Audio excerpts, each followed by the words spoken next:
Welcome to part 2 of GameTank's Spring Preview, a quick roundup of the games you'll be playing over the coming season, if you go out and buy them. Hey Ian, what's your favourite thing about spring? Short skirts?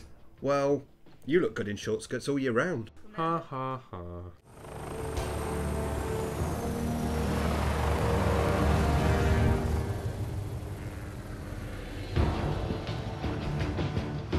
While Halo 3 ODST was welcomed by the hardcore fans of the futuristic shootfest, Halo 3's true successor lies in the upcoming Halo Reach for the Xbox 360.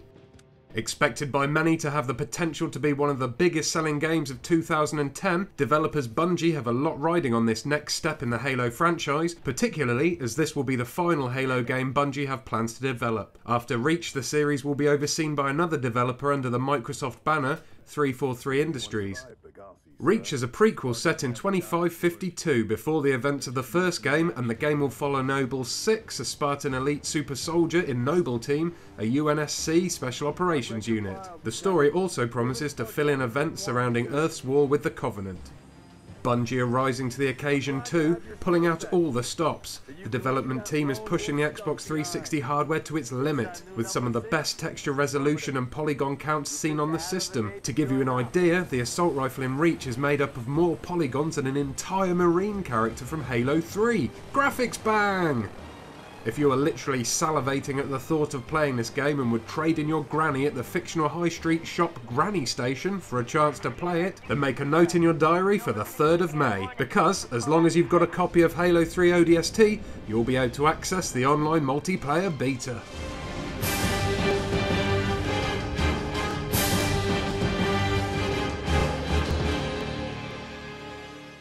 Are you in your late 20s but have the thumbs of an 80-year-old? Then you were most probably a gamer in the early 90s and addicted to the original Sonic the Hedgehog, a system seller for Sega's classic 16-bit Mega Drive console.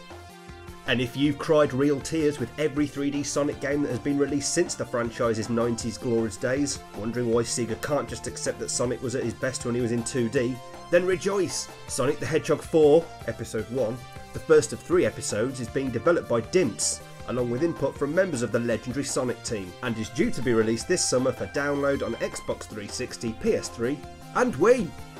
Returning to Sonic's 2D roots but rendered using 3D models to look super slick for the HD generation, the game will feature the original spin dash and power-ups including speed shoes, alongside special moves seen in more recent versions like the homing attack. The original Sonic, way back in the good old 20th century, was famous for the breakneck speed of the gameplay, and this return for Sonic will hopefully be a fantastic trip down memory lane for fans who remember the sublime Mega Drive originals.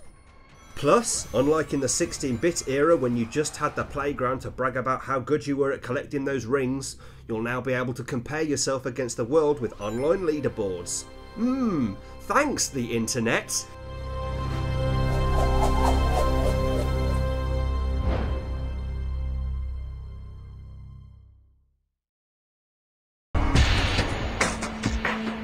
Think you have all the bases covered, your backup plan all in place. Have you ever read a spy thriller novel or watched a movie like The Bourne Identity and wanted to be at the centre of the action, using your weapons and wit to bring down the bad guys? Well, get ready for Obsidian Entertainment's gadget-laden, modern-day spy setting of Alpha Protocol. Blending all-out action with RPG elements, decisions you make build your character through the game, promising a real sense of immersion in the world of espionage. You can't just rely on your guns, gadgets and close combat techniques though. Decisions made in response to real-time dialogue will shape events in the game. You play Michael Thornton, who has one of the coolest sounding job descriptions in the world. He's a highly skilled government operative trained to eliminate threats to national security.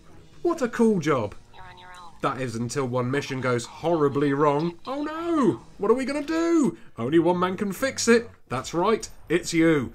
As Thornton, you are the only man daring and skilled enough to stop a massive international catastrophe. To succeed, Thornton must use the very government directive that the enemy sought to use against him, Alpha Protocol.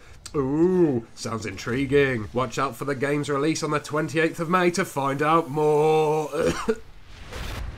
Well, that didn't turn out like you thought.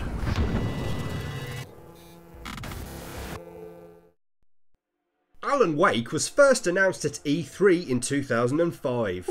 What? That's 5 years ago. Yes, 5 long years ago. Developed by Remedy, the people that bought us the Max Payne series, the game is set to take storytelling to a whole new level of depth and intrigue when it's released exclusively on Xbox 360 this spring.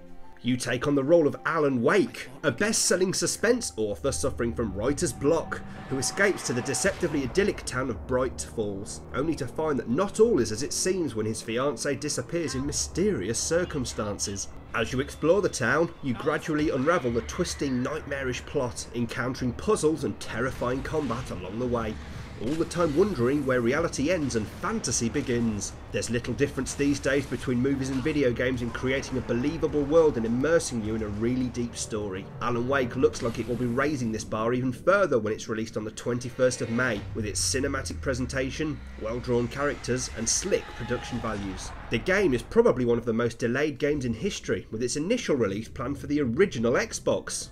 So expectations are stratospheric for this game. It had better be amazing and worth the exceedingly long wait.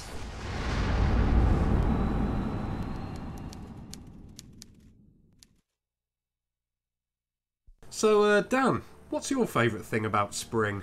Baby lambs. Ah. Fancy a carvery? Yeah, I'm starving. Sweet.